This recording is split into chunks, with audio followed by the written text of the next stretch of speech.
Hello, welcome to this week's episode of the Combat Chatters podcast. And this week we're going to be going over the previous main card of the fight night between Rosenstrike as well as Gaziv. And then we're going to be going over the 299 main card as well as the prelims. The prelims are some as well, so. Yeah. Obviously, usually just concentrate on the main cards, but when they give us such a big event like they have UFC 299, I mean, we were even thinking about going over the early prelims. I think I'm going to upload a video talking about Joshua and Ngannou, because obviously massive fight Friday, which is a terrible time. Friday, it's going to happen about 2 a.m. I was thinking, have the boys round on Saturday evening. Usually when it's in Saudi Arabia, we get a nice time over here in the UK, but not this time. We're not treated by that. But yeah, massive UFC card this week, and I'm really excited for it. What did you think of the UFC card last week? So UFC card last week, the main card, it was an interesting one really. I felt like it was very much what I expected, really. The main event, honestly, in my opinion, not a great main event. Nah. I think that I would like to see Rosenstrike just have a bit more of that, a bit more urgency about it, really. Not that he needed to, he was very comfortable, but we'll break that fight over in more detail. What about you? What do you think of it? Yeah, I think obviously the prelims deliver, prelims usually don't, where, usually in the main card you're kind of looking forward to those big fights, but on the prelims there was a flying knee knockout. Obviously Leroy Duncan getting his second knockout in a row, English guy. Ludwig Klein looking insane, just putting on a clinic. But the main event was where it slowed down. Getting into the first main event fight, probably definitely the best fight on the card. On the main card, match now against Steve Erceg. I think we both called this one pretty well. I think I said third round TKO, but it happened in the second. Match now, it's a tough situation for him now because what was that, 3 bad knockout losses in a row, I'm pretty sure, and the competition at flyweight isn't getting easier necessarily. A lot of good up and comers coming through, and he's in a sort of position now where he kind of needs to think what he wants to do. But Steve Erceg, looking technical as ever, like we thought he would, knocked him out with the nasty 3-piece through the jab, and then the left hook came after it. Nasty left hook, put him out cold. How impressed were you by Steve Erceg? Yeah, that's really impressive. He's not been in the UFC for too long either, and he's quite new to MMA. He's only had, 13 fights? Yeah. So, in all fairness to him, his career trajectory at the moment is definitely on the rise. He looks very explosive, and obviously a lot of his flyweights do. However, with the way he mixes everything in, and this fight as well, Matt Schnell is a finishable opponent. However, he's also a very tough opponent as well. He's very experienced. You look at his record, he's got half as many losses as he does wins. However, he has fought the best of the best.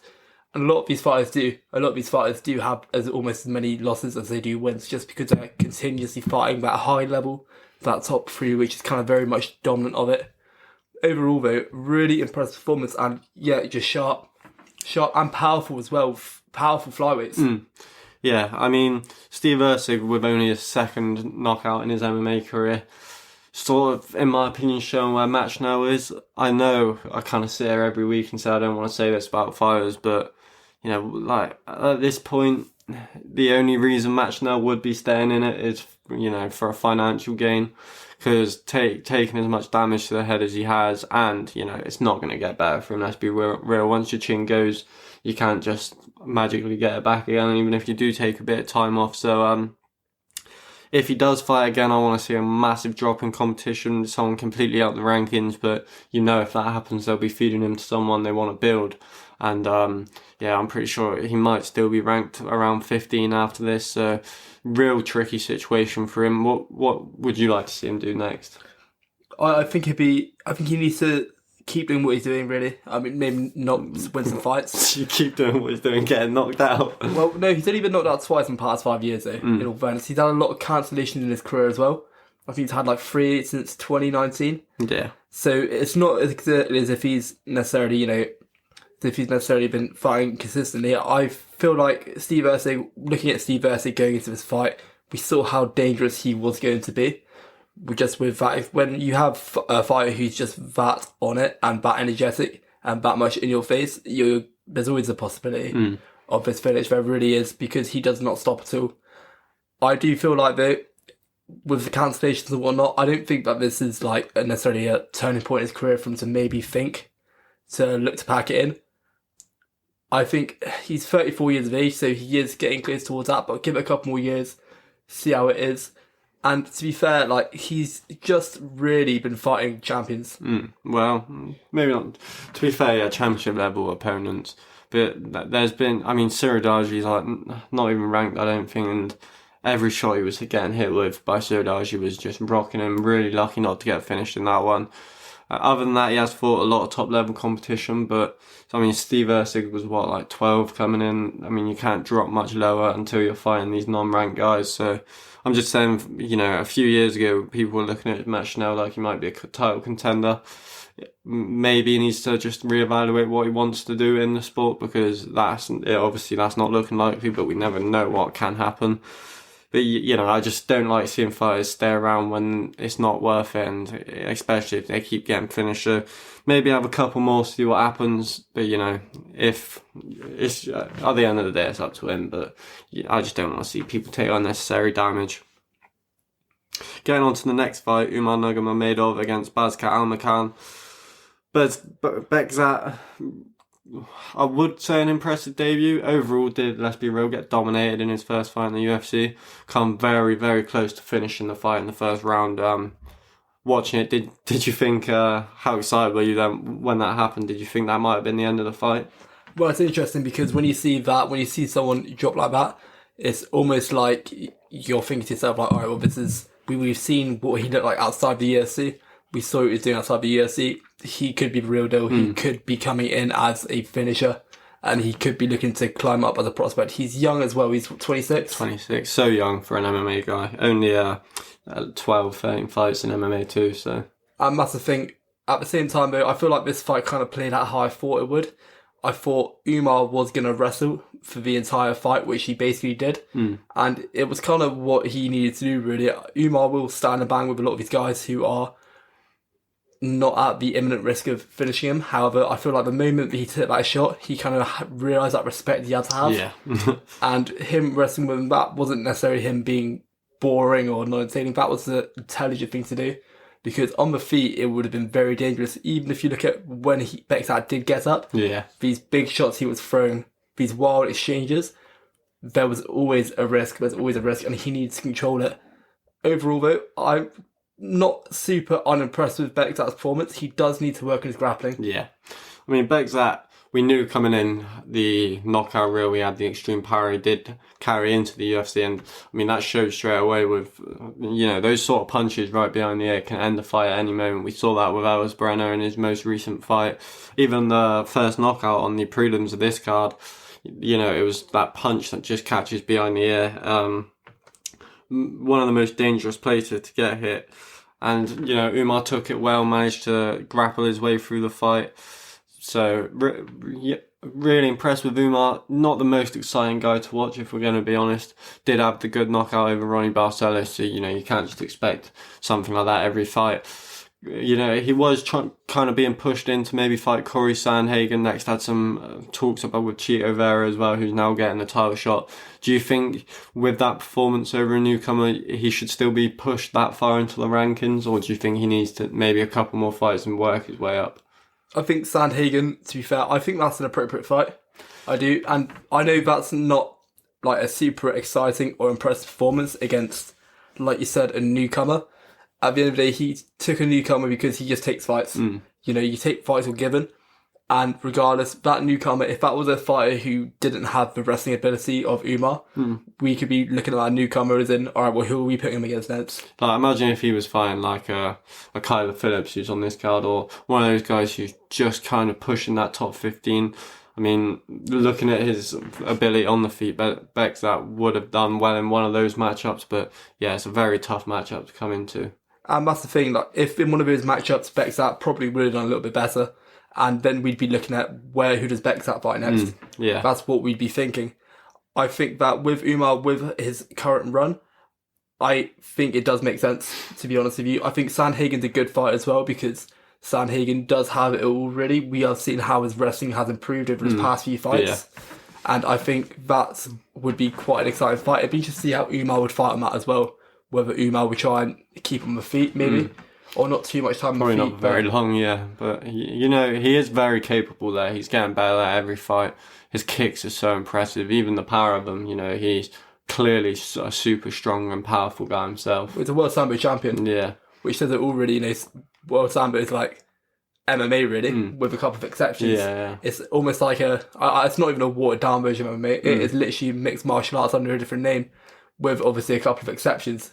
So I think that him against Sandhagen, that would be a very interesting fight. Umar's good on the feet though. Yeah, he is. He's very good on the feet. You know, just going back to the Sandhagen thing, the only thing that kind of bothers me about it is, you know, you've got Jonathan Martinez, who I think he's ranked maybe 15 or 14, and Umar he's beat two ranked opponents now, Jonathan Martinez, finishing Adrian Yanez in his last fight. And then you see Umar being pushed after having 0 wins over any ranked guys, kind of being pushed to the top 5 this quick. You know, the name carries a lot of weight, if we're going to be honest, doesn't it? Like, you know, if Jonathan Martinez had Khabib's last name, he would have probably fought a top 5 guy by now too. The name is always going to carry a lot of weight. Like, it just is, you know, it's when you have somebody who in the sport who has done as much as Khabib does, and when you see somebody who was as exciting as Khabib, you're thinking like, you know, similar camps, Yeah. you know, same kind of potential, you're thinking same kind of level, and you kind of want to push that really, because Definitely. at the end of the day, it's the same as if you had Anderson Silva's little brother fighting in there, you know, and Anderson Silva, he only fought one ranked guy, but he's just won 4 straight fights straight off the bat. You're thinking, well, this guy could be as good as Anderson, right? You know, let's push him. And obviously a lot of people are going to know about Umar because of the relation to it. A lot of people are going to be looking at Umar and thinking like, oh, okay, that's Khabib's brother, you know, there's a lot of Khabib fans out there. I do understand where you're coming from. I think it's all business, isn't it, really? Yeah. And that's what it is. It all comes down to business. It's all about what people want to see. And I think a lot of people want to see Umar. Yeah, a lot of people want to see maybe Umar against like Sean O'Malley's sort of style out. You know, we've seen similar in that sort of the way they could build Khabib versus Conor. Obviously, I'm just saying that because I saw ESPN post it. Don't shoot me down for it because the comments weren't happy with the comparison, and to be fair, it is a bit far-fetched. But getting on to the next fight, Mohamed Mokaev versus Alex Perez. Maybe a hype train kind of slowed down, you know, put one hand on the brake just for a minute as it's going along, because, you know, this was a fight Mohamed Mokaev could have very well lost. A lot of people do kind of think Alex Perez won. Me, I had it Mohamed Mokaev after watching it back. I think the striking exchanges were just a bit too close. Mohamed Mokaev outstriking him in most rounds, and, you know, although he didn't land the big shots, the wrestling was what made up for it. And, you know, a lot of frustrating positions in there where he's kind of going for a single leg and just dropping to his knees. You know, he can't be kneed there. I think we'd see a much different style of these guys if you were allowed grounded knees. But yeah, overall, it just shows Mokaev's not ready for a title shot, in my opinion, which, to be honest, is going to be a good thing in his career. I think if he managed to get a submission over Perez somehow in the first round or something like that, and then went on to fight Panjador, we would have seen a bit of a bloodbath. Yeah, no, I do agree. I think that with this here, Mokaev, he's very, very young. He's very young and he's got a lot to go. Alex Perez is kind of like the gatekeeper, really. Yeah. Think about it. Like, if you look at his past few fights, he's had a lot of cancellations. We know how you spoke about this last week. But his last few fights have either been against contenders or like chat of a champion. His last fight was Pantoja. Yeah. And I think that with this division, flyweight division, although it's a very exciting division, we do also see kind of, it's almost very like one-dimensional as in how it is, you know. Pantoja is very much the top. He's always going to be there for the time being anyway. It feels like he's never not going to be champion. It feels like there's no one he's not going to beat, because the only people which he beats are the people who don't lose to anyone else. Yeah. Yeah. And that's the thing, like, it's literally the power dynamic of that division can't really be shaken up. And I also think, looking at Mokaev's performance, although he didn't perform poorly, to look at a shot against Pantoja, you need to be so much more dominant than happening. Yeah. That you can't be letting him get up whatsoever. You look at how Pantoja is on the ground and how he is on the feet as well. He's a fiery little guy on the feet, isn't he? In my opinion, I can see Mokaev getting finished in a fight like this. Definitely. Subbed very comfortably. If not, probably hurt on the finishing feet as well, yeah, probably. And I don't think the wrestling, in all fairness, was there. With what you said about who won the fight, with Perez, the big shots he was landing, it looked like they were hurting him. However, Makai, the way he's kind of shooting for takedowns. Yeah, it's a weird look, isn't it? Well, that's the thing, and it's not good for scoring either. No. Because if you're not going to finish your opponent, you need to have it so that when the judges do score it, they're not scoring it on, alright, well, he's been rocked. And take a leg. These look like damaging shots. Yeah. He does wince a lot, to be fair. Like, you know how he gets hit? And you kind of like... Yeah. And I don't think it looks great at all, but Makai, fair play to him, like, he is doing well. Wasn't a super impressive performance. How I say he probably aged it. Yeah. Not ready for a shot, though. No, I mean, if you look at Makayev, he's gone, I think, like 3... He's had, like, 7 fights in the UFC, 1 all, maybe. And, you know, for a kid at his age to do that to top contenders like Tim Elliott, like now Alex Perez too, it is a massive hats off to him. I mean, a 23-year-old kid coming through and running for a lot of the division, but yeah, just needs to hold up on those title shot talks. I think he's called out Royval now for a 5-round fight, maybe a number 1 contenders fight, which is probably a safer route to go than fighting Panjota right now. But going on to the co-main event, not a lot to say about this one, to be honest. Victor Petrino against Tyson Pedro. Pedro retiring after the fight. I think he had a decent first round, but in my opinion, it looked like, you know, retiring afterwards might have even checked out halfway through this fight. Petrino, I think he's only 26 as well, young guy, 11-0 now. Still not fighting ranked guys, so he's a guy you can slowly push, take your time with. He's clearly very talented and a freak athlete as well, so I don't think this fight being maybe not the best is not a knock on him, but Tyson Pedro's the main thing is with him, the retirement afterwards, the talk in the post-fight press conference is one you never want to see. And we've never really dug deep on fighter pay. We've both got our opinions on it, but it is sad to see when you hear a fighter talk like that, don't you think? Yeah, no, definitely. So the reason behind it, obviously, he said that he had other things he wanted to work on in life, talk about his daughter and whatnot. Completely respectable. Yeah. He's not had too many fights in the UFC as well. He did have a 3-year layoff, though, which would have been in his prime, which is a real shame as well because there was a lot of potential. However, he's been about for a long time. He really has. So it is a real shame. Overall, though, the fight itself, I mean, what were your thoughts on it? Yeah, just slow pace. I think even when Petrino did get the takedown in the 3rd round, he was landing some okay ground and pound shots, but none of them ever really seemed like they really wanted to finish each other. And I think last week I said it would go decision, but I picked round 2 knockout on verdict, and as soon as the fight started, I was regretting that pick because you could tell this was one that was going to drag through the rounds, couldn't you? It was a slow pace sort of sparring match fight. We see them now and again, and in my opinion, this was one of them. It was strange because by the end of the 2nd round, the amount of shots they'd thrown individually, they've both thrown in single rounds prior. Yeah. Like in single rounds, and it wasn't as if the intensity wasn't there. Like from a technical perspective, it was quite insane to watch. You know, a lot of really good kicks, but I feel like when looking at like Petrino, you want to kind of see him do a little bit more. Yeah. Because he's on match trajectory now where he's been finishing his opponents. He's a big athlete. He's a light heavyweight. When you're seeing light heavyweights coming up, you want to see him finishing their opponents. You want to see them kind of have a bit more about him, a bit more explosiveness. You want to see him kind of want the fight a bit. I agree, yeah. And like you said, it was only really the 3rd round where he got the takedown, and the good round strikes, fair enough, but they weren't ever really going to finish him. No, definitely not. Do you think that maybe he didn't want to finish him? He was just comfortable with letting him sit there? I mean, he definitely wasn't in a hurry to take a big risk to finish him, was he? I mean, you got to think, just from like a fan's perspective, we just like kind of think, is he really going for it? But Pedro's a nasty guy at BJJ. Say if he just loads up and pushes up and starts throwing down shots, if he gets triangled in a split second, that's half of his purse taken away. So, you know, you kind of do see fighters maybe just lean to go decision, take the safer route, and you can't really blame them.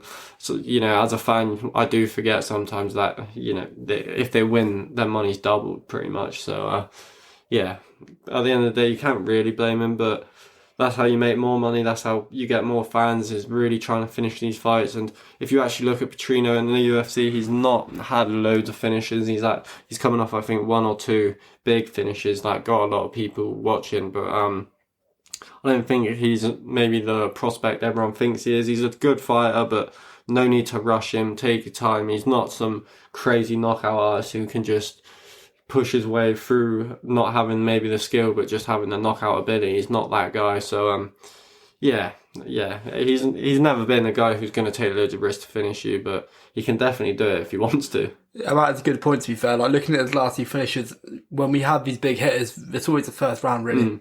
And he works his way through. Yeah. And that's the thing. He's either better fighters, the ones which are more technical, but once you kind of fight the fight a bit more, a lot of these guys who are getting these first round finishes, they're hype trains. Yeah. Not all of them, but a lot of them are. That's how it's created, really, isn't it? Like, because now and again you'll get someone come through who's finishing everyone in the first round, and all of a sudden it's Israel Adesanya who's got the title for the next 3 years or something like that. But you know, everyone just expects that when someone comes through and he's finishing everyone. But you really got to look for dominant guys like Ursig. You know, not much talk about him, but his technical ability, who we spoke about already, he's the sort of prospect I'll keep my eye on. Not like a guy like Petrino, who, I mean, Petrino is a very good fighter, and he's not someone just coming out smoking everyone. So, yeah, the point's not really valid to him, maybe, but a lot of these hype trains, they're coming out smoking guys, aren't they? Do you think that may be about like a Bexat? Although he's only just came into the UFC. I mean, if he went a different route, I would not be surprised if he just knocked out his first 3 guys, and you know, people would be hyping him up too. So there is those type of fighters, isn't it? Probably do it for a little while at bantamweight, couldn't you? Yeah. Just for a little while. You get caught out after like 2 or 3 fights, but even more so at light heavyweight, Petrino's weight class. Like, you come through as a heavyweight, light heavyweight, even a middleweight, not the most stacked divisions going through the rankings, so you can kind of get pushed through. But yeah, I'd say it probably is harder at those lower weight classes. Yeah, no, definitely so. Going on to the main event, Gazaev coming in undefeated Russian. You know, they all kind of get that push, don't they? And, you know, Rosenstreet, I went first round knockout. It came in the 4th corner stoppage, so yeah, it wasn't right on that one. But Rosenstreet, you could tell he came in thinking he was fighting a dominant grappler, was very ready for the takedowns, only taken down maybe once the whole fight. 1 out of 7 attempts, his takedown defense was on point. Didn't go so much for the footwork as he usually does, or the kicking, very much boxing heavy game plan, jabbing up Gazaev. Gazaev, you know, does not have no cardio. If you watch any of his regional fights and stuff like this, I think that's why.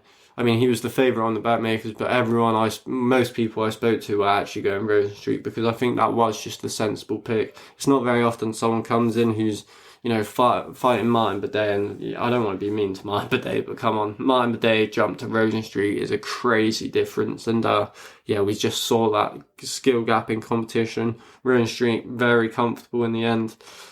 I think he's a very good fighter, Rosenstreet. I think he gets a bit too much slander. Obviously, had some tough matchups. Probably not the smartest idea calling out Francis Ngannou, but yeah, I think he's a really good fighter for these, to not be fighting these like up and comers. They're not ready for that level of heavyweight striking. We've seen all the people Rosenstreet's managed to knock out, so just a bit too much too soon for Gazaev, in my opinion. Yeah, no, definitely. So, like, with Rosenstreet, he's been finished a few times, and he's finished quite a few times as well. I think that giving Gaziv this fight, in my opinion, it was kind of undeserved. I mean, there might be there's obviously reasoning behind it. Yeah. There's a reason why they've given it. However, you can't really count Rosenstreet out. Rosenstreet isn't fighting like 4 times a year, 3 times a year.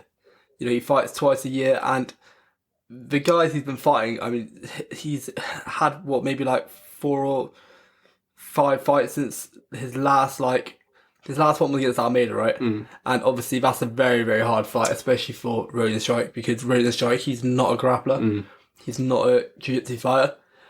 However, to go from somebody like Almeida is somebody who's on the rise at the moment, and somebody who within the next few years is going to be like the top of the division, right? Yeah. Even the next year or so. Yeah. Very much potentially so, like, especially with his upcoming bout.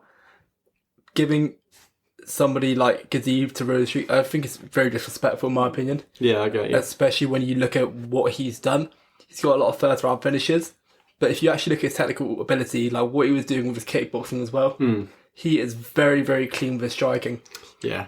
I thought Gaziv, he looked very good against Martin Biday, in all fairness, but like you said about the cardio, you cannot be getting gassed in 2 rounds. No, not at this level, definitely. Not at 5 rounds. No. If you know you're fighting 5 rounds, you need the cardio for at least 4. Yeah, yeah. Or even as these big heavyweights, at least 3, because you can kind of slug your way past the finish line if you've got 3 good rounds in you. But yeah, the cardio was gone, and the way he was just kind of sitting duck in front of him, I was just waiting for Rosenstruik to throw, his pitch perfect overhand that we've seen him catch so many people with. Just keeping it safe though. Gaziev probably has never eaten that many jabs in his life. That might be why he couldn't see, or maybe, he was so tired, kind of looking for a way out. That's, I don't know if that's what happened. As a fan, we never want to jump to that conclusion, but yeah, his corner really didn't want him to stop there, did they? So do you think that could be down to potentially negligence from the corner? Yeah, or they know their fighter. At the end of the day, if they think they think you're tired and you're maybe giving up, it just sounds really harsh, but that's kind of what it is, isn't it? We've seen it with some fighters just completely gas out and look for a way out in the fight. Maybe they thought he was doing that, and at that point, you got to fight those mental demons, and it is a thing that every fighter does. You do need to fight tired. That's just how it is. If you want to be a top level fighter, you need to be able to fight exhausted as well. So maybe his corner just thought that was the reason, and they're just trying to shove him back into the action, but probably not the safest thing to do. But at the end of the day, this is MMA. It's not a safe sport. See, the trouble is though, when I hear something like a fighter saying to their corner, I can't see out of a certain eye, and the referee's asking for it to be translated because obviously Mark Goddard doesn't speak whatever language he's speaking. Just about speaks English, really, Mark Goddard. Well, I'm joking. So, but yeah, no. When your referee's asking, what's he saying, and he's clearly concerned for fighter's well-being, and your corner's telling you to send him back out, even if he can see out of his eye fine. As a corner, you need to kind of just take a step back, evaluate, and be like, all right, this isn't a good idea. They were also telling him to keep shooting for takedowns, which would have been a really good idea if he wasn't knackered after 2 rounds. And can we just touch on Gaziev's takedown attempts? I don't think I saw one traditional takedown attempt. I think maybe grabbed the leg once, but a lot of the shooting was just sprinting into him and just bear hugging. Do you remember I think it was the first one in the fight where Rosenstruik just sidestepped and kind of shoved him and he just runs head first into the cage. He's just bulldozing into him at full speed. That was his takedown attempt. Do you think though that maybe this works against fighters who know better than that? Yeah, and look at the size of the bloke. I don't know about you, but I just couldn't stop thinking about how big he looked compared to Rosenstruik. At heavyweight, he's massive. He's probably just used to leaning on guys and them toppling over. I do think though, so obviously Rosenstruik, he did take some time off after Almeida. I feel like he would have worked on his wrestling defence a lot. And I think that is something a positive to take away from this is I think we're going to see a much more complete Rosenstruik now. Yeah. I thought Rosenstruik was going to come out and I thought he was going to throw these massive shots, these wild shots, flying knees, all of that, what we normally do. And instead he picked them apart really, and we didn't see anything too wild. And although it was mostly just a jab, it was almost like he had a smart fight IQ. I know it's nothing super complex, but that jab was all he needed to do. Because that jab the entire time, because the first jab he took, right? I don't know whether it's his mouthpiece or what. His mouthpiece did fall out. And I think that must not have been fitted probably, right? Or he was just mouth breathing so much he's almost blowing out every time he breathes. I feel like though he didn't want to be in the fight. That's probably why he spat the mouthpiece out. I think we're going to see a much more complete Rosenstruik. And it is really, really good. It's a bit disappointing from Gaziev, really. Yeah, but, not a young guy, but a heavyweight, you can do it till you're bloody 50 years old these days. So no need to rush him back against anyone good. So many heavyweights that he'll be able to just go and crumple on top of. And, we can see him do that for a while. There's no need to try and, he's fought Rosenstruik now. Let's give him someone just inside the top 15 because... heavyweight really only gets competitive when you get to the top 12, really, doesn't it? So Gaziev's probably just going to hang around that top 15 for a while. Probably still beats a lot of fighters up there. He didn't look good, obviously, but it's not like emergency stations for a guy like him. It's his first loss. Sometimes you can see guys go a bit, strange after they lose their first fight. But just it is what it is for Gaziev. So you win some, you lose some. That's how I think about that one. Do you not think though that the way he performed, just his general performance and the cardio, it doesn't look good Even No. if it's against Rosenstrike, like, because Rosenstrike wasn't doing anything to necessarily like impact Tire his him out. cardio. Yeah, you're Like he right. wasn't gassing him out. He wasn't throwing his Kicking massive the liver body, shots or yeah, making him run around, or like he wasn't doing anything at all. Really, he's just shown a serious lack in just general skill, really. And it's not no real worthiness there. And there's no reason why he can't keep fighting Martin Badai. He's not for a little while anyway. You know what I mean? Yeah, exactly. I mean, there's plenty of Martin days at heavyweight, isn't there? Yeah, and that's not anything against Martin Badai, you know. But that kind of level will be unranked guys. Yeah.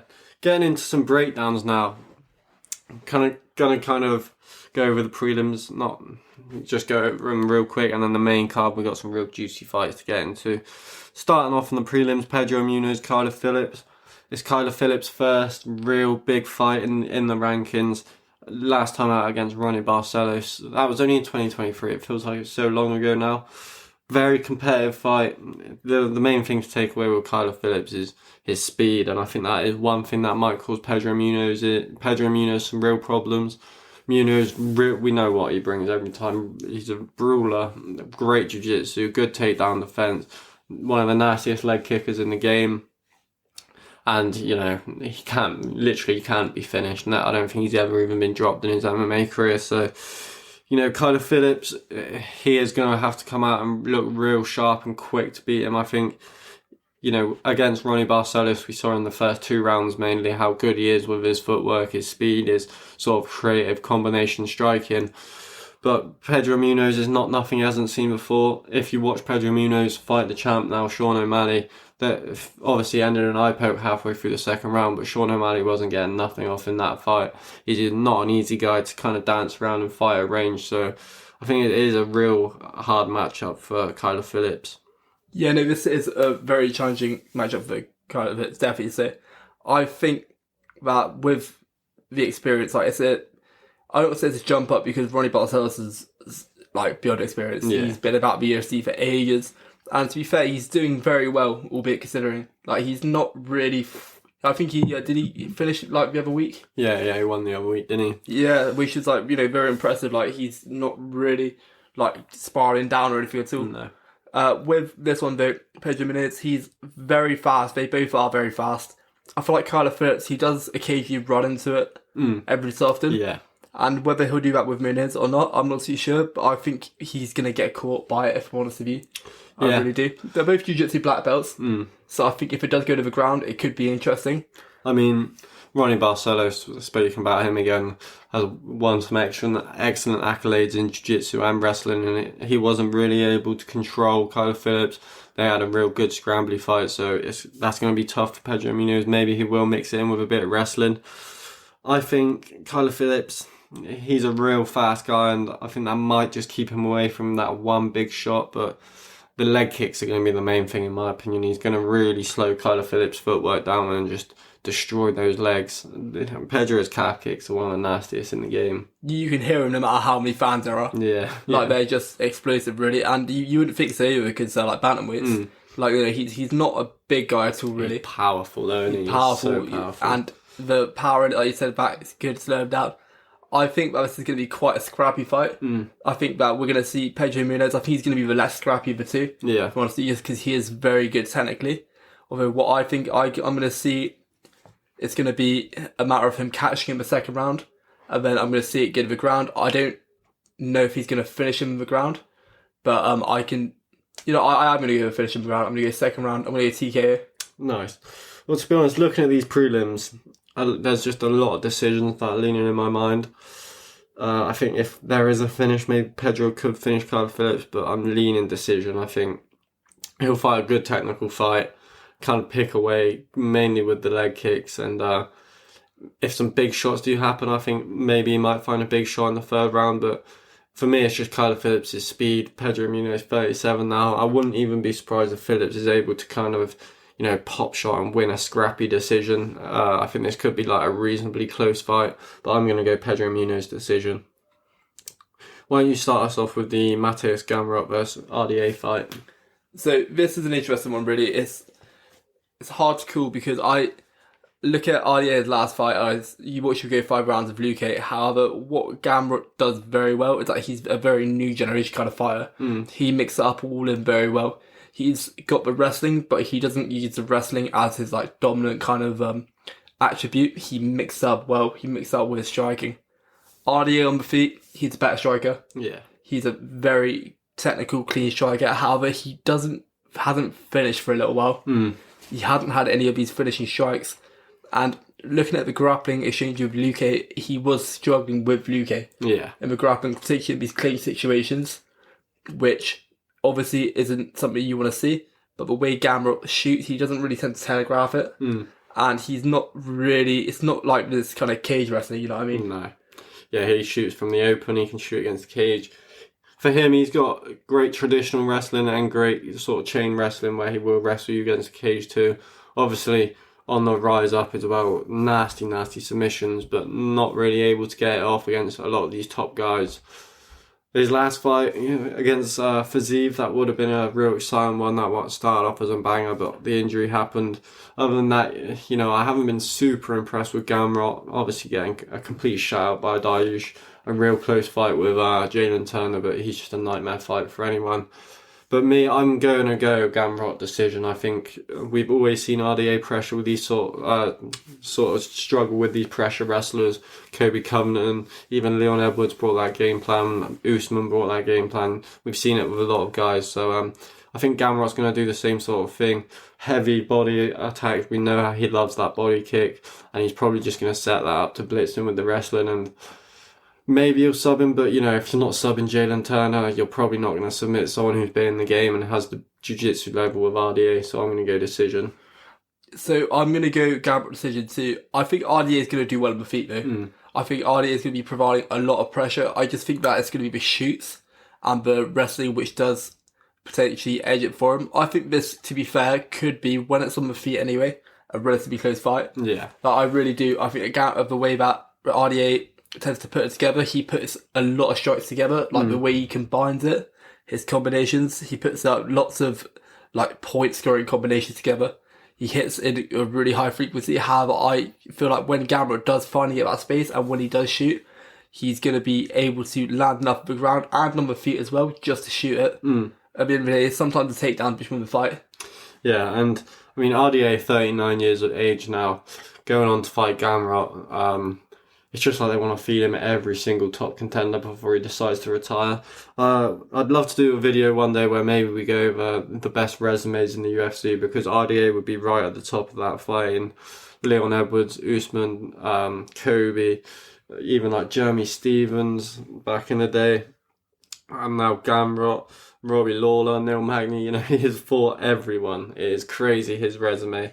So, yeah, and maybe his last fight now, being 39 years old, ending on Gamrot, I think he'll make it a very competitive fight. We never really, I think the last time he got finished was in the 5th round by Fiziev. Just, that was just a real high-paced fight, and it wasn't necessarily him being super hurt that finished him. But, yeah, I think just, in his sort of the end of his career, just hats off to RDA for still fighting, the top in the UFC. 39 years old, and one of his last fights is going to be Gamrot. It's really impressive. The trouble is, it's not even like an Arlovsky situation where he's kind of at a point where he's fighting like unranked guys who are coming up. He's fighting top 10. Yeah.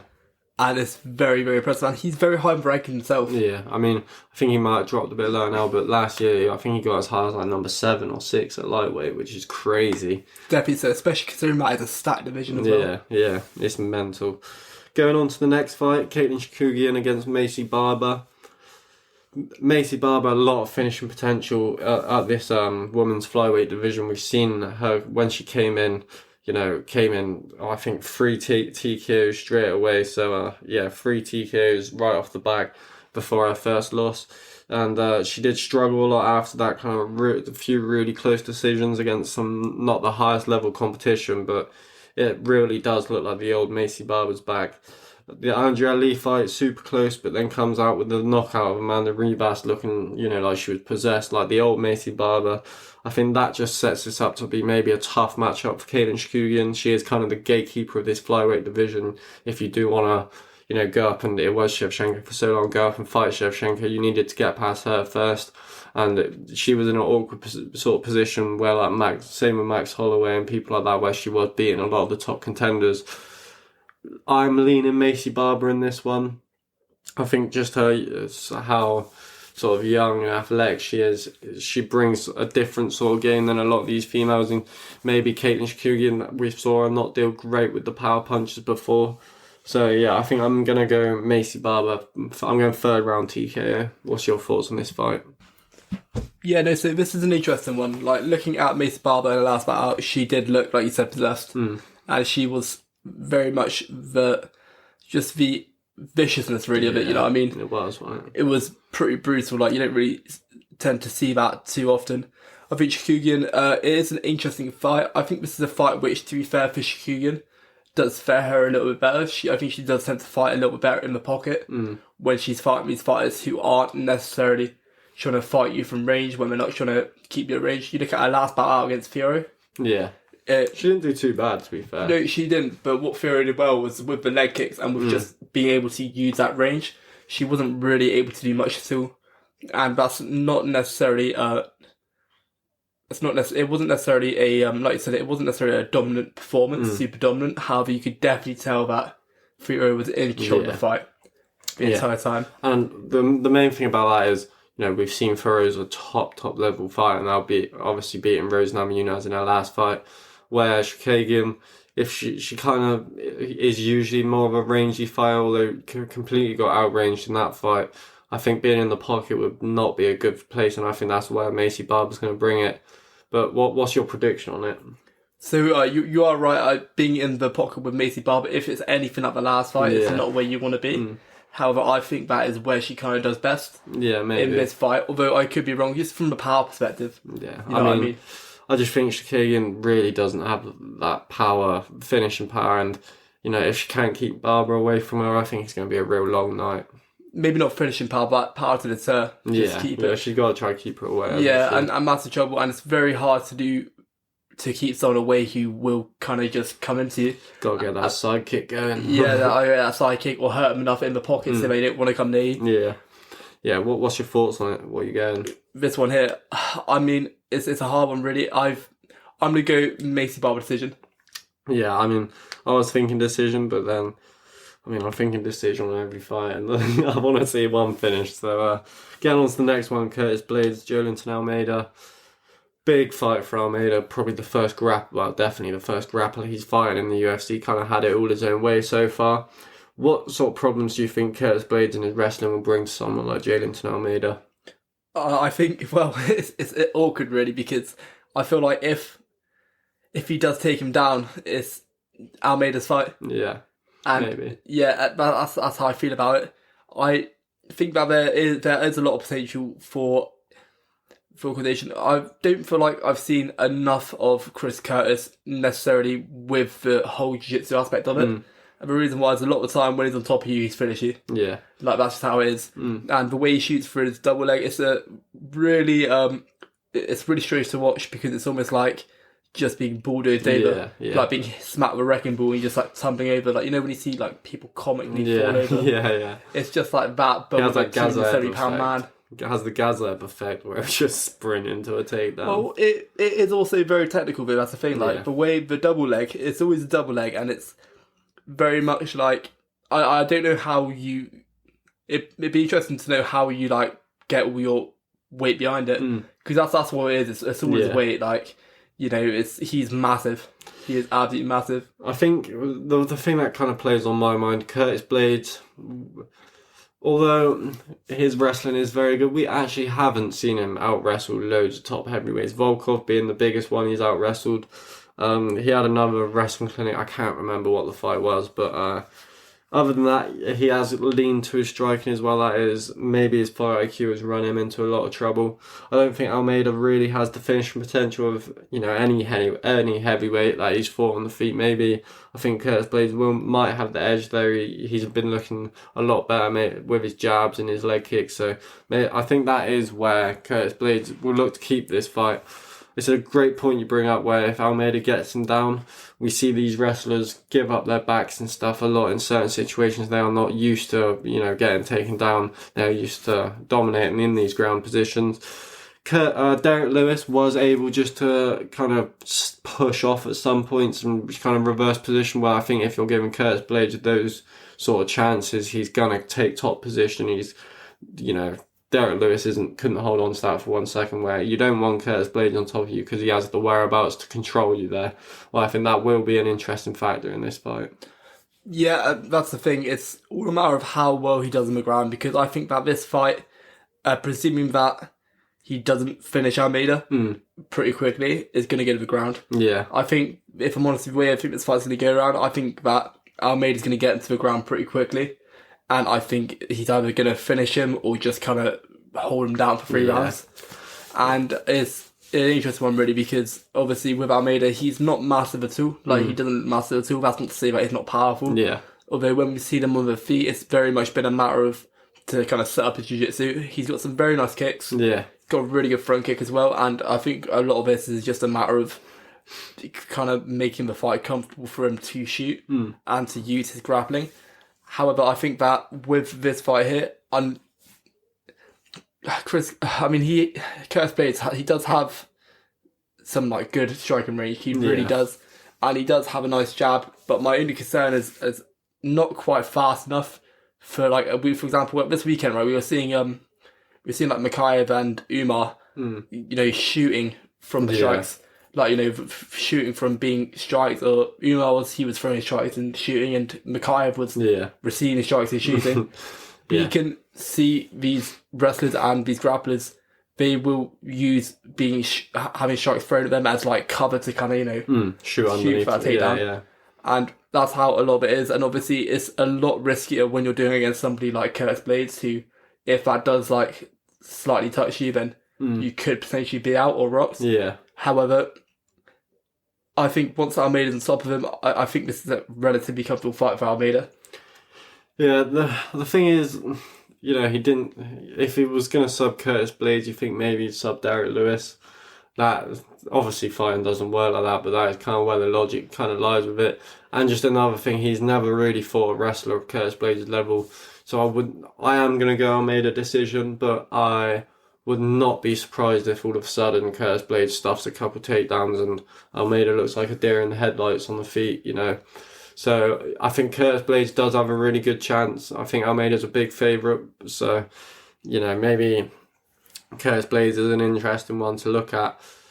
I do not think that with Almeida, how he was shooting, how fast it was. Yeah, but for me, it's the main thing is the size and technique, Alright, he took down Rosenstruck, but we see Rosenstruck has no grappling technique. Derek Lewis, although he's been in the UFC for pretty much as long as I've been alive, there's no grappling technique. And Curtis Blades wrestled his whole life. That will make a big difference in my opinion. But I am still going to go Almeida decision. I'm gonna go Almeida decision too. I could be a sub, although in fairness, if he does stuff these takedowns, which to be fair, if you've been wrestling your whole life, you can definitely stuff a takedown. Yeah. Because we've seen Justin Almeida, but like you said about the likes of Rosenstruck and Derek Lewis as well. These are not people who are high level top wrestlers at all. Rosenstruck, we've seen very very little of wrestling, and Derek Lewis, we've not seen enough of it. Not to a very high standard. Seen the negativity of his wrestling. Well, yeah. I mean, to be fair, Rosenstruck, his wrestling looked good this weekend. So yeah, it's something to think about. Really, we've not seen, like you said, him against a wrestler. So it will be really interesting to see. Yeah, so both going to go Almeida decision. Would not be surprised if a Curtis Blades win there. But going on to the main card, first fight, one people are very excited for. Peter Yan versus Song Yadong. I was speaking before the fight. You mentioned that it might not be the most exciting fight, which is, in my opinion, a completely logical thing to go from after knowing how these two do fight. Song Yadong was so excited and explosive when he came into the UFC, same with Peter Yan, but they are both fighters who like to wait and download data and are very sort of slow-paced fighters. Peter Yan, he's going to need a big change-up. It wasn't too long ago where I think he was undefeated or near enough undefeated, and now sitting at 5 losses. I think 3 of them coming in the UFC, and 3 bad losses as well. One DQ, you know, and he's had that super fight with Aljo, super close fight with Aljo, the super close fight with Sean O'Malley. So I think he will be looking to change up maybe his game plan in this one, and he is going to maybe try and hunt down Peter Yan a bit, Song Yadong a bit more. That might make it a more entertaining fight. So I think this will be a good fight. I don't think it's going to be boring, but there is a very high possibility it could be like a chess match for 3 rounds. Yeah, no, so I do agree. I think that there is a high possibility that it could just be a matter of kind of just, like you said, a chess match. A lot of feeling each other out as well for the first 2 rounds, potentially, you know, just seeing how it is. Song Yadong, he's very clean and tight with his fighting, and I feel like Peter Yan, although there are times in which he does tend to kind of be a bit more aggressive with how he pops off a little bit. For the most part, it's very much just trying to... It's not super high paced. It's not super high intensity. It can be at times. Yeah. There are times in which he does just go for it. However, a lot of the time it is just a matter of trying to work out, you know, what's going on really. And they're 5-round fighters, really, aren't they? Well, yeah, they are. Yeah. And to be fair, you know, over 3 rounds, like 5-round fighters are sometimes not the most entertaining to watch. Yeah. With Song Yadong does throw these like big, cool shots. However, a lot is, like you said, it's 5-round fighters. These are shots which he's thrown when he's fell out, and he will kind of just, you know, utilise all of his tools, his kicks, the leg kicks in particular, just to try and work out where it's to. I think this is going to be a close fight. I think I can see Peter Yan taking this one, to be fair. Yeah, I'm going Peter Yan decision. I think he will be more aggressive. I think it's going to be a tough fight. I don't think anyone would have an easy time with Song Yadong. We saw the Corey Sandhagen fight. That was 2 going into the last round before the doctor stopped it due to Song Yadong's cut. So we see the level of striking Song Yadong has. Still such a young kid as well. Would not surprise me if he comes out and beats Peter Yan. But I think this matchup's more suited for Peter Yan. He's going to be, you know, we see how good he catches and counters with those hooks, and I think he's going to be hitting Song Yadong with that hook a lot. And this is more of his style. Someone who's going to stand in the pocket and box with him. Probably not shoot many takedowns. Might shoot a few. Song Yadong is becoming just a complete martial artist, and he's been pushed for years now. We heard when he was like 22 years old that this kid's going to come and be a champion, and everyone talks about how hard he hits and how big he is for the weight class. So Peter Yan's a small guy. He might have a long night ahead of him.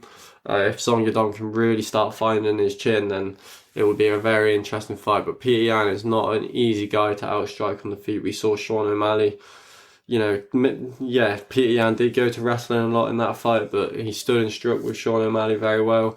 Aljamain Sterling, he was destroying on the feet. But, you know, up to that title run, he looked like one of the best pound-for-pound fighters in the world. So I think we're going to see that guy return, and he's a hard guy to beat for anyone unless you got, like, wrestling like Marab. Yeah, well, so you talk about Song being a complete martial artist. Do you think, after looking at Peter Yan's last fight, and in fairness, Marab is on a absolute tear at the moment, do you think he might try and implement that wrestling as maybe, is there a potential weakness there? Yeah, I think he will try and implement it. I actually don't think there's a weakness there. We saw he took down Sean O'Malley like 10 times. Yeah. He took down Aljamain Sterling probably like 10 times as well in their first fight. Was dominating him on the ground in the clinching. It was just that Dashvili fight that makes it look like it's a weakness, but I mean, we've literally just seen Dashvili carry Henry Suter around like a little kid, so I think Dashvili just does bring a different level of grappling. That's the thing, it probably is just a matter of a different level of grappling. I think Peter Yan will probably be a better wrestler than Song Yadong, which, I mean, a lot of people might not think, but we got to remember how good this guy actually is. I think people kind of don't remember what Peter Yan was bringing to the octagon before he's gone on this little skid. Yeah, and you got to remember as well, like, with Marab, although, like, yeah, fair enough, it was not a good-looking fight for Peter Yan. Like you said, he was carrying Henry Cejudo across the octagon. Yeah. Like, this is not normal behaviour at all. And not normal behaviour isn't it's strange, it's just not something which should be humanly possible. like I'd say humanly possible. No, it shouldn't be. It's every Cejudo, you know, and he it's not like his wrestling's gotten any worse necessarily. I mean, I saw a video of Dash Vili the other day climbing a mountain with a broken arm, using one arm, just running up the mountain. So I mean, we think like Peter Yan's a bit of a Terminator, right? Yeah. Like you see, like maybe it's Dash Vili, like he's a cyborg, you know what I He mean? is, yeah, true. Yeah, no, I think Peter Yan decision. I could see Song Yadong maybe like. He's tough only, Peter Yan, but like Song Yadong could have landed some big damaging shots. Yeah, if he starts connecting, then it's even if he's not knocking Peter Yan out or knocking him down, it can be easy to turn the tide back when there's a power punch like Peter Yan who's got his timing on you. Peter Yan is probably one of the hardest guys in the UFC to find that timing on, but if Song Yadong does it, I mean, he kind of found it on Sanhagen. Sanhagen, being as lengthy as he was, that was the main reason he managed to sort of keep that range. But Song Yadong's going to be right in Peter Yan's face the whole time. I can't wait to see who's pressuring back, who's taking the first back steps. This fight, for a hardcore fans like ourselves, I think it's going to be really enjoyable, but maybe not for the casuals. Going on to the next fight. Getting on to the next one. Gilbert Burns, Jack Della Maddalena. Interesting fight. Gilbert Burns maybe getting to the latter side of his career now. Jack Della Maddalena really just tearing through these rankings until obviously had the tough fight against Bafel Hafez. His last fight against Kevin Holland, a lot of people said it was close. Not in my opinion. You know, Kevin Holland, one of those performances where he's trying to nick a decision just from throwing lots of shots at the arms, but Jack does real good work when he gets on the inside, and nasty boxing. Gilbert Burns, unless he can find takedowns, might be in some trouble this fight, because I don't know how he's going to take those punches in the pocket if he's backed up against the fence at his age now. Gilbert Burns always shown to be a beast, you know, obviously showing how he fought against Usman, catching him real early before getting finished, sort of blew his load, just trying to, you know, finish him real early on. But yeah, this fight's interesting. Who are you going for on it? So, like with this, Burns, he has the grappling advantage. Like he's such a high level jiu-jitsu guy, and on the feet he's not bad at all. The way Jack Della Maddalena is looking at the moment on the feet, though, it is lethal. Yeah, it's clinical, it's fast. The way he sets up the combination, it's relentless, really. And I feel like if Gilbert Burns does take this to the ground, he's obviously got the advantage, and I could see him wearing him down towards submission. Not the first round, but the second round potentially. However, I don't know how much of this is going to stay on the ground. I really don't. Yeah. I think a lot of this is going to take place. Like, you look at the Burns fight against Chimaev, you know, you think that might be like a relatively ground heavy fight, right? Yeah, maybe. But Gilbert Burns' jiu-jitsu just scares everyone away, really, doesn't it? Well, and that's the thing. And he was lying on his back at one point, you know, like trying to get him in. And obviously that was a sick fight overall. His strike ability, though, like, Habzat's tough to strike with, and he's struck with, like you said, he's at the latter stage of his career now. He's been about, you know, since 2014, so which is 10 years in the UFC. To stay in the UFC for 10 years, that's quite impressive, really. Yeah. Like, a lot of the time, you know, the ones who are generally a bit mid tend to drop off. I'm going to go with, I think Burns, although I said I think it's going to get down the feet, I think it's going to go to the ground. I think Jack Della Maddalena, he's just too dangerous on the feet for Burns, and I think that it is very risky if he does decide to style him. So we go second round sub. Yeah. See, when this fight was announced, I was also going sub. But the thing that just worries me is Gilbert Burns, every time he gets jabbed, it's like he has some big allergic reaction. It's not a pretty sight. We saw him get finished by a jab by Usman, dropped by a jab with Chimaev. And, you know, when you got a clean boxer like Jack in front of you, who's pumping body shots, jabs, hooks to the head, just all in quick sequence combinations, I don't like Gilbert Burns' chances, to be honest, because if he can't take him down early, I think Jack's going to finish him early. And see, it's so tough because Gilbert, you know, everyone loves Gilbert Burns. He's been in so many great fights, and to say that Jack's going to come through and smoke him just seems like a mental thing to say. But I'm going Maddalena. I think I am, and you know, the smart thing to go with Maddalena would be a quick finish, in my opinion. So I'm gonna go Maddalena finish at the end of the first round. Again, these picks are so hard. There's so many great matchups. So any changes I do make to my picks, because we're recording this on a Tuesday, I will put a tweet out, so make sure you follow us there too. Any changes to my picks will be on there, but right now I'm going Madalena by knockout. I can see that happening. I can see that happening. Yeah. I just feel like Gilbert Burns, he's gone so many decisions, so many like 5-round decisions. Yeah. He's very tough, and I also feel like he's got that experience where he's just gonna know not to stay on the foot for too long. Yeah, it's just, let's be real, he's not the best wrestler, is he? So it would be interesting to see, because although we did see Madalena taken down a few times against Hafez, most of the time he was just pulling guillotine. So I don't know. Obviously, he's not going to jump to a guillotine with Gilbert Burns. If he does, he deserves to lose, because that would be some of the worst fight IQ I've ever seen. It was in that fight too. He got brought to a split decision against a guy making his debut who, there's a lot of credible people like Anthony Smith and people like that saying Hafez maybe not the level of like a top welterweight, and he did make him look like a top welterweight. So that is an interesting fight to look at if you are going to go Gilbert Burns. This could be a fight I change my pick on, but yeah, right now I'm going Madalena. Going into the next fight, Michael Venom Page. Wait, going into the next fight, is this the one you're most excited to see? Just how it looks, Venom Page in his UFC shorts. It's hard because this and the next fight are the two most fights I'm excited for. This is the one I don't know though, because I was going to say it's the one I'm most interested for, but I also want to see how Benoit Saint-Denis does against a top ranked opponent. This is the one I'm most interested from like just a general MMA perspective. Just overall, not like the division based, but just a general MMA perspective. Michael Page, he's been about in MMA and he's done like bare knuckle and all sorts for years. He's been about, hasn't he? He's very old now, which is a shame because obviously people do age and whatnot, but to enter the UFC at 36 when you have as much potential as he does. But yeah, this one I'm very excited for. Yeah, I think getting started, I just want to put some of these Michael Venom Page haters to bed straight away, because I've seen a lot of people saying like Kevin Holland's chin's elite, Michael Venom Page doesn't have a very good chin. Michael Venom Page has been knocked out once in his whole combat career, and that knockout, no one in the whole world eats that punch. Douglas Lima, one of the most dangerous welterweights we've ever seen when he was in his prime, and he chops his leg down, and as Michael Venom Page is getting back up, he just uppercuts him. So, that is obviously going to finish someone. He went over to bare knuckle and fought an absolute war with Mike Perry. Bare knuckle is Mike Perry's stomping ground. That fight, in my opinion, Michael Venom Page edged. It went to a sudden death round because it was so close.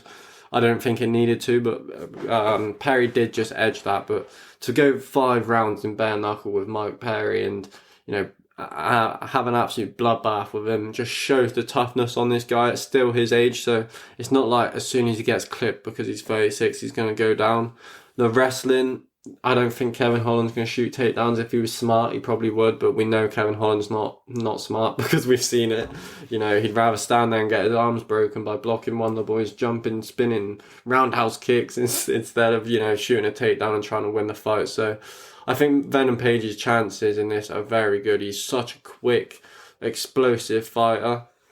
I think it's just going to be hard for a lot of these guys to even find him on the feet. They're going to have to use takedowns to beat him. Yeah, so that's the thing. On the feet, he's a very dangerous opponent, and we saw him with Bellator, and go back to like you said about the KO, he's not been knocked out in over 5 years, and he's been finished once in his pro MMA career. Yeah, which to have like 22 fights, whatever it may be, he's not got many losses either. To be fair, it's the knockout. I think there might have been one more as well.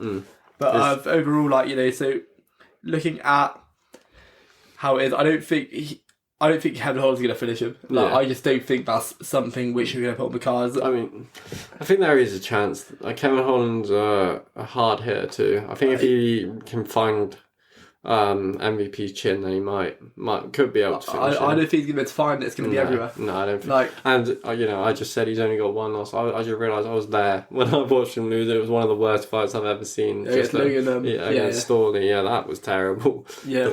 But yeah, keep him away from wrestlers after watching that. That's all I'm going to say.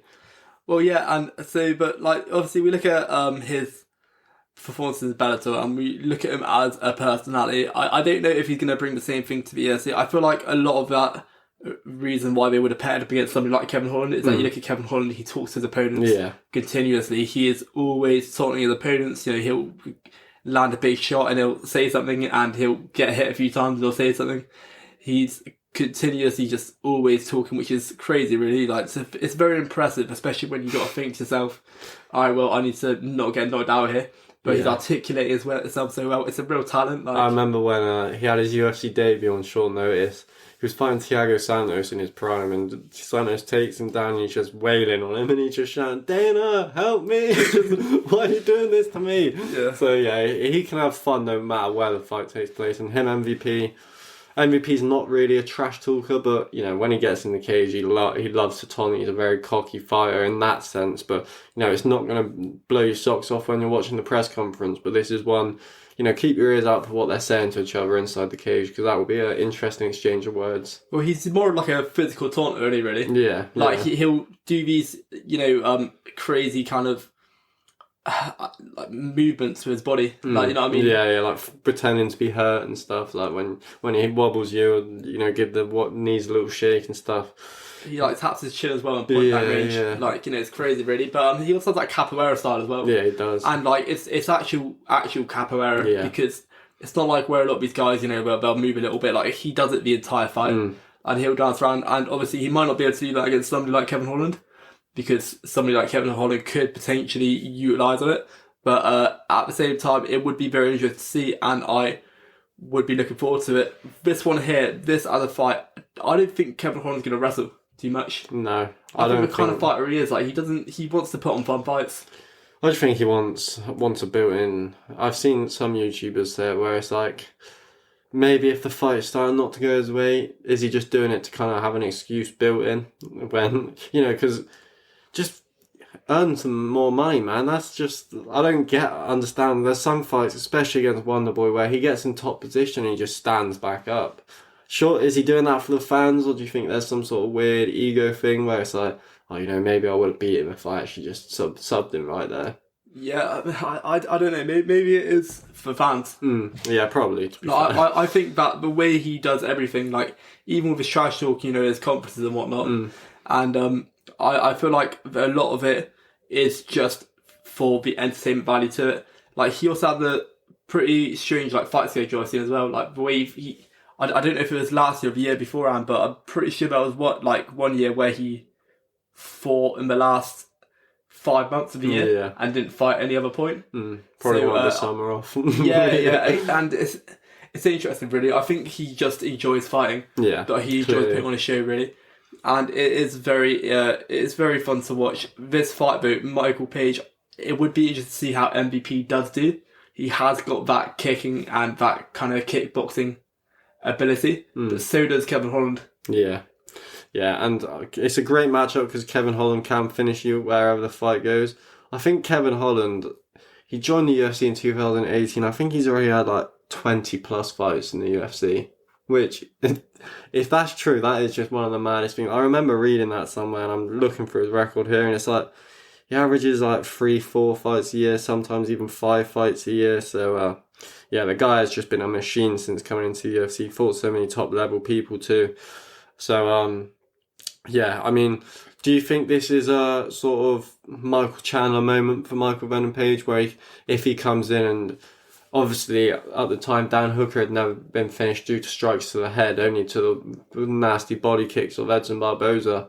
So if he comes in and is the first person to knock out Kevin Holland, say he smokes him in the first round like Chandler did, do you think they'll push him straight to a title shot like Chandler got, or do you think, you know, I think we all know the Wonderboy fight is kind of the route they might go with, but do you think they could just skip that and go straight for the title, him, Leon Edwards, in maybe like Manchester, what's it, Old Trafford or whatever, I don't even know, but there's some big stadium over here. Yeah, I think that Wonderboy, probably. Yeah. I think that after Wonderboy, if he wins that one, they could potentially push it. It'll all be a matter of how well received he is by the UFC. Because with MVP, I don't know too much about how he's viewed in the States. Yeah, I think he's quite a big star over there too. Okay. He's been just around the MMA scene, but the fans don't like him, that's for sure. If you look at the sort of like reaction to it, I think he's just commonly known as a can crusher, to be honest. But I love MVP. Yeah, and that's the thing. Like, but if he is if he does leave a really big impression and he does become a fan favorite, because he could very easily become a fan favorite, and he could also make the UFC a lot of money as well. Yeah. Because if the moment you beat Holland, like obviously a lot of people are gonna look at that fight and think like, all right, well, beating Holland, you know, it's not necessarily going to be. It's impressive, but it's not as impressive on paper as like a Wonder Boy, really, is it? No. And the moment you beat Wonder Boy, you're kind of like looking at it, and a lot of the people who are like watching the UFC at the moment, we're kind of in like a golden age of where everybody kind of grew up watching Conor McGregor. Yeah. Like a lot of these fighters came up watching Conor McGregor, hence why Ian Gary acts the way he does. Wow. Hence, well, yeah, no, he tries that. No, but it's true though. Like in the sense true. of the way he talks and like you know, maybe not suing people and stuff. Sorry, no, but that's more like the personality aspect of it. I get even you. if you look at like Shemaev became a UFC fighter because of Conor McGregor. Yeah, he loves him, doesn't he? His jokes. Yeah, like he watched him and he thought, you know, I could do that. So if right now people love the UFC because of how exciting it is outside the cage. Yeah. And the moment he wins this fight, if he wins this fight, then he beats Wonder Boy and he gets on a bigger and bigger stage, he can become a star very quickly. Definitely. Massive star. I don't even think we've given our predictions on this. We might have already, but if so, we're going to quickly do it again. What are you going with? I'm gonna go Will Kick KO. Yeah. MVP. No, I'm. He said he's got a special kick planned. Oh, He really? didn't say that. Yeah. Yeah. Okay. Well, maybe it's like gonna be. Maybe they're gonna call it like the Venom Kick, something like that. Just a complete new move. That would be a way to blow off. Yeah, like what's it? The Alfie Pettis. Showtime. Yeah, that would be crazy. But that's not going to happen, really. Nah, probably not. But no, I'm gonna go MVP second round finish. Nice. I think if he finishes Kevin Holland, man, that is such a statement. I'm going to go decision. I think it will either be MVP just in and out kind of point fighting. We know, world championship level point fighter as well. We could sit and speak about the sort of intricate ways of point sparring and taekwondo sort of that sort of style, or he could just absolutely brutalise him like Wonder Boy did. In my opinion, he's going to win. I just can't see Kevin Holland shooting. He might catch MVP with a big shot, but I think MVP's too quick for him. I think, he'll just be too what's the word I'm looking for? He'd just be too clued up on the feet. He'll have too many weapons for him. But big fight to get into, the rematch we saw so many years ago now ended in a bit of a weird way. That toe hitting the perennial nerve, but BMF. Oh, BMF. Oh yeah, God, I forgot. I've almost brushed over the co-main event. Benoit Saint Denis against Dustin Poirier, the co-main event. Massive fight. We sat here last time Saint Denis fought and kicked Matt Pavolo's head out the arena. We sat and said he needs to be pushed against a real big opponent, and that is what happened. They've asked for it to be 5 rounds. In my opinion, that does sort of lean Dustin Poirier, but this one's just got war written all over it, hasn't it? Yeah, no, definitely. So I'm really excited for this one. I actually am, and I think about stylistically, it's a good fight for both fighters, really. I think Benoit Saint Denis, he's so exciting to watch. He's kind of just been on a tear at the moment, really. And to be pushed against a big opponent, Dustin Poirier is a big opponent to push against. Yeah. This is not like a light ease into it at all. He has kind of just been chucked full speed ahead, really. Like, you'd think like maybe like a Vazib or something first, but no. Poirier. So, this one here, though, this is a really, really exciting one. And I think he had a really good chance. I'm going to give a relatively quick decision on this one because I think that I could talk for a while about it. I'm going to go with Poirier decision, although I think this is going to be a really close technical fight. Yeah. Well, see, I'm leaning Dustin Poirier too. I think the fight being 5 rounds, we saw on Benoit's debut, he sort of struggled with the pacing of the fight. He is all out or nothing, and if he can't finish Dustin Poirier in those first 2-3 rounds, then it's gonna be a long night. I think he will entertain grappling as well. Very good grappler. The kicks, obviously Poirier getting finished by such a big kick last time out. The kicks in this one are going to be a very big weapon for Benoit Saint Denis as well. The body kick is nasty. We saw Chandler sort of chewing up Poirier with that. But I just still, although Poirier's getting on, I think he's 35 years old now, so, and obviously just been in around the WEC and UFC for about 20 plus years, so has taken a lot of damage. Always been known, especially at lightweight, for just his granite chin. I don't think one head kick's going to necessarily get rid of that. We saw how quickly, although it was such a brutal knockout, Dustin Poirier was up and walking around like nothing happened within a minute probably. So we just see his sort of recovery time and stuff is on a different level to a lot of fighters. And unless Saint Denis can really hurt him, which not many people can, I just see Dustin Poirier dragging him into deep water and drowning him, because we've seen, we've watched Poirier's interviews for years now. He's been around the UFC for so long. Like I said, every fight he wants to test himself to see, he wants to be stood in front of his opponent in that 5th round and see who's bleeding more and see who wants him more. That is his mindset in every single fight. And, if every fight was up to him, it would be an all-out war. This one probably will be, but I just think Poirier just has that sort of veteran experience. He's been in wars with Dan Hooker, Gaethje, Eddie Alvarez. Again, this is a guy we could talk about having one of the best resumes we've ever seen. You just look at the fights he's had and they just all speak for themselves, even in the earlier days. So, I think Poirier's the safer bet. Poirier might be on the decline and Saint Denis might be able to take advantage of that, but I just don't see it happening. I'm going to go Poirier. I'm going 4th round TKO. I can see a 3rd round TKO, but I'm going 4th. So with this, I was thinking very much Amara Poirier could just put it together and put it together. I don't want to say piece them up, because I don't think it would be like that. I think it will be by the end of it, though. I think he's going to have him bleeding bad, really busted up, a lot of damage. I think with Benoit Saint Denis, though, the reason why I haven't gone for a finish was because obviously, it's a 5-round fight. We've not seen Benoit Saint Denis go these 5 rounds yet. We haven't, and like you said, it is very much all out or nothing. He's very much on you. He is such a he is a very complete martial artist. He is he's got that wrestling to we've seen a bit of a jiu-jitsu, but we've not. When you see someone who's as striking heavy and as striking predominant as they are, obviously we don't see as much of that grappling as we would like to. So it's hard to kind of determine where he is at in that level. I think, though, looking at his toughness, if you look at the wars he's been in, this is somebody who can take a beating. Yeah. And I don't think he'll necessarily take a bigger beating. I think that it'll be quite a competitive fight all throughout. I could see Poirier maybe causing some damage, potentially broken him. However, for the most part, it's going to stay relatively consistent. I think Poirier's going to edge it slightly.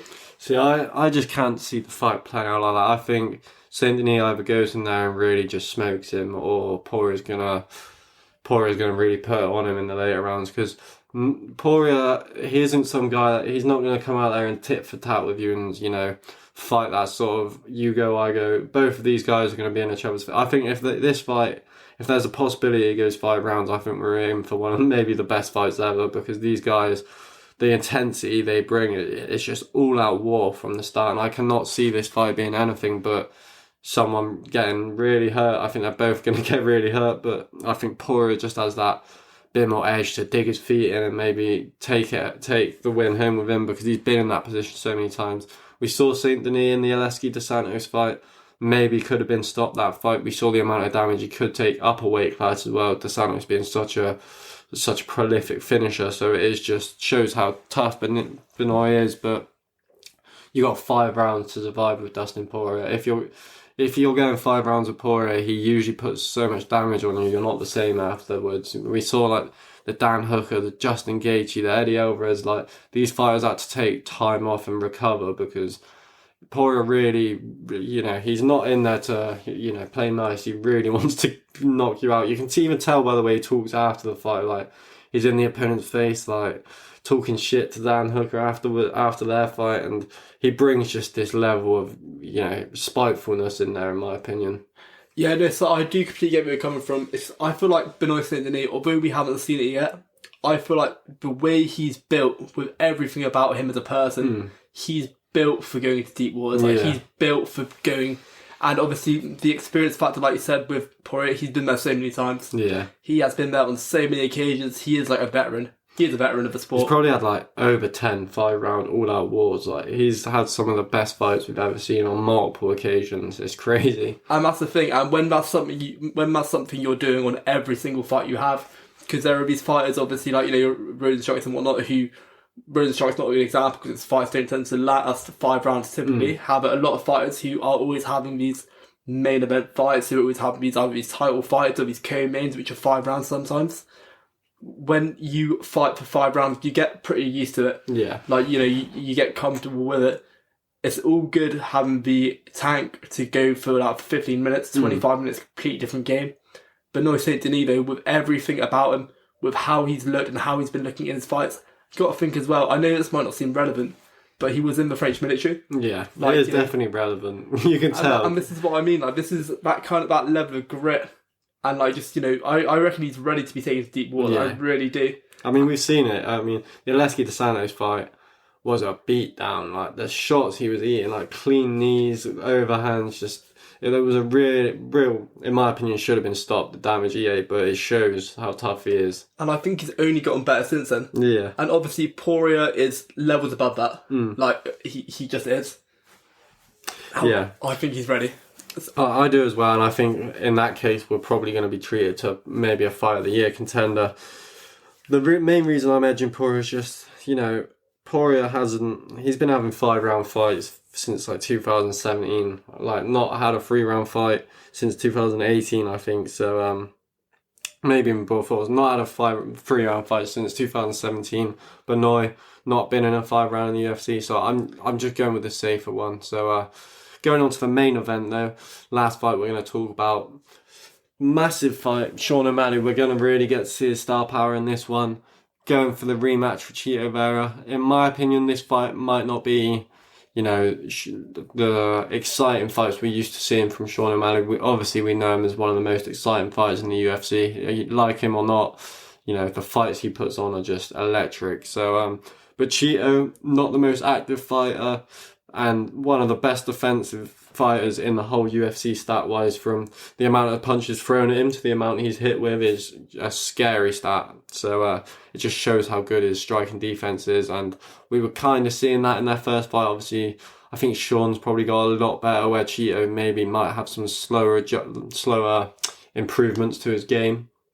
So that's why I think the smart pick in this is Sean O'Malley, but I would not be surprised if Chito, you know, just is content with losing the first 3 rounds and takes him to somewhere he hasn't been before, Sean O'Malley. And Chito is a assassin. Like, if you didn't know anything better, Chito could be working for some mafia or something somewhere. He is a absolute killer. You just see it in his fights where he's mostly always down in the scorecards, and then boom, he's hit you with a hook kick or a front kick to the face, or just nasty knockout roll. I think he's got the most knockouts in bantamweight history as well. So, you know, Chito Vera is very equipped to win this fight, in my opinion.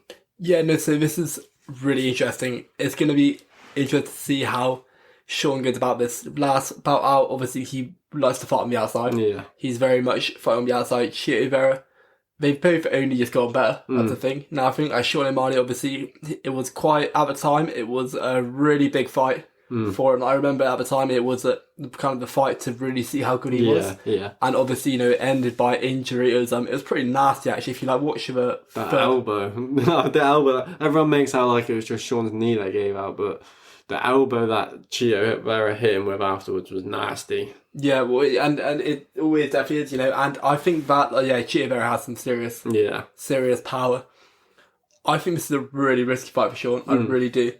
I feel like he's kind of had not necessarily favourable matchups, because obviously like the likes of Muniz and... I mean, it was favourable until it wasn't, wasn't it? Because all of a sudden I think he wasn't even maybe just ranked top 15, and then he gets put against the number 1 contender in Peter Yan and has an all-out war. So maybe that was the real time we realised that Sean O'Malley was for real. And then fighting the champion, you can't pick who the champion is. But other than that, you know, he was fighting like Lucas Paver after he's been in the UFC for like 3 years and stuff. So it was a long, gradual road to push him to the top. And that's the thing. And with this fight, Chito Vera, he's been fighting so consistently, and he's been having such tough fights. stylistically, I think that they kind of complement each other quite well. Yeah. I also think that like Chito Vera, from a stylistic, not necessarily an ability perspective, his kind of on you power, full and his kicks as well. Yeah. Like, you know, not just like the leg kicks, but all of it, all of his weapons. It's very dangerous, Sean. This might be outrageous, but I think Chito is going to win this one. That's crazy. Yeah, but I do. I think that, like, O'Malley, I mean, fair enough, like Peter Yan. Yeah, like, but, you know, we all saw what Dash really did to him, right? Yeah. No, that's nothing. That's nothing. But what I mean is, I don't feel like Sean, like, I mean, he's had Aljamain Sterling, he's had Pedro Monas, he's had all of these lot. Chito Vera at the moment just looks different. Like, there's just something different looking about him. Well, the thing is, I don't really agree with that, to be honest, because Chito, his run where he would, obviously that performance against Rob Font, the knockout against Dominic Cruz, but you got to look at his last couple of performances, and the Pedro Munoz one, you know, he's a guy fighting for the title against a 37-year-old Pedro Munoz who, let's be real, he's not like the top 5 contender he used to be. And he got taken down and dominated for 5 rounds against Sandhagen, but you can't take much out of this because obviously that's not going to happen in this fight. I do actually, so not agree with you because I am going Sean O'Malley, but you know, I do think Chito's got a very good chance. I'm interested to see how you think it will happen because I think Sean's taken the first few rounds. I think that's quite like reasonable, but I think Chito might do it in the later rounds if he does do it. How do you think he'll do it? So I think, yeah, like you said, really, I think first few rounds Sean O'Malley is going to be managing that range well. I think, to be fair, Chito is going to be causing damage though. Yeah. And I think that's what it is. I think it's all going to be about that damage build up. With Sean, he does like to fight on the outside. However, he can get caught out. And a fighter like Chito is the one who's going to catch you out with these rangy kicks. Yeah. You know, these fighters, they have like very tall legs and they're also, it's kind of a way he cuts in and out, although it's very effective against a lot of fighters like, you know, the likes of these like Peter Yans and whatnot, the ones who aren't going to be, you know, getting you from range, the ones who aren't going to be the ones who are kind of waiting for you to come towards you to kind of explode. I don't think it's going to work as well against Chito Vera. I think that Sean is going to do well. He's going to do lots of bits and pieces to just rack up the points in the scorecards. I really do. But I think she's going to land that big shot. I really do. And I think after that, he's just going to well down on him. I mean, I think it could be a matter of potentially... I think he's going to land a big shot and then just pounce on him. And I think O'Malley could catch him during that. But that's how I think it's going to go.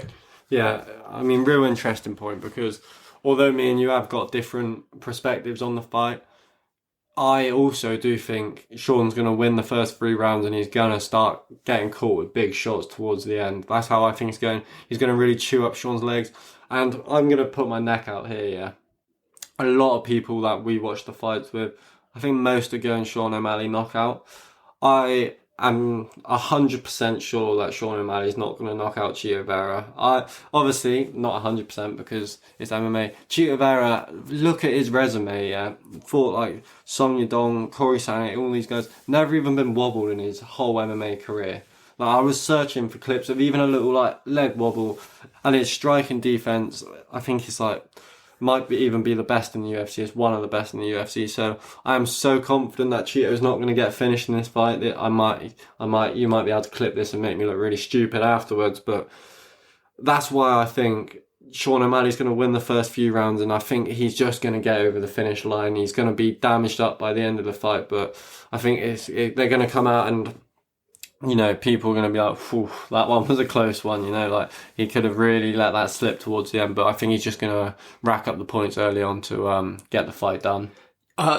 Yeah, I mean, do you think that there's like no possibility of Sean finishing him at all? I mean, there is, because Sean can but... like whip out some madness. We see his creative striking. He's one of the best strikers in the UFC, but for me, to finish Chito, you're going to have to hit him with like a wheel kick or something. And you know, Chito's boxing defense, you look at the way he parries and catches shots, like, I've never really seen a guy in 4-ounce gloves able to do that. The Rob Font was a perfect one. Rob Font hit him with like, it was like 500 significant strikes over 5 rounds, and there wasn't one mark on his face because they weren't significant strikes. They were all deflected and blocked. And it's just, Rob Font is an elite level boxer. I think Sean's going to be damaging the legs and the body a lot. But just finding Cheeto's head is so hard, let alone putting a shot on him. That's going to... Because even if he does get hit clean, he's got one of the best chins in the UFC anyway. So yeah, it's going to take something special for Sean O'Malley to be able to finish him. The way he's going to have to strike as well, isn't he just not going to be able to land it? No, I don't think he's going to be going out there searching for a knockout. He's going to be keeping away with leg kicks, body kicks, and, you know, Sean O'Malley is always going to look for that knockout, so there will be a time in the fight where he does start picking the pace up, but that's when I think Cheeto fights his way back into it, because we know how slow Cheeto starts. Like, he's going to lose the first few rounds unless he kicks his nerve again. Like, I think that's that. So in a 3-round fight, like it was the last time, I think Sean, it was looking like he was going to go on and win comfortably the first few minutes of that fight. Sean was dominating the exchanges, but yeah, I think in a 5-round fight, it's a whole different fight with Cheeto and Sean, and I just think Sean has improved more than Cheeto, and that's why I think it's the smarter pick to go Sean. Well, he was very young when they first fought. That's the thing. Like he's still young now, to be fair. But at the time, he was just very fresh into it. It was his first big fight. It was like you say, it was tragic as well. What happened, really? Yeah, it was. But you know, it's MMA stories write themselves, don't they? And it's all circled back round where Sean beat one of the best bantamweights of all time, Cheeto. You know, maybe not the most deserving fighter of a title shot in that bantamweight division, but you know, when you're as big as a star as Sean and you've got a loss over the guy, you can kind of call those shots. So, you know, now we got a big fight ahead of us. So excited for this weekend, UFC 299. That is all we're going to talk about today because, you know, so many fights to talk about. There's not much news going on at the moment. If you enjoyed, make sure to rate us 5 stars on Spotify, subscribe on YouTube, follow us on social media, and we'll see you in next week's episode.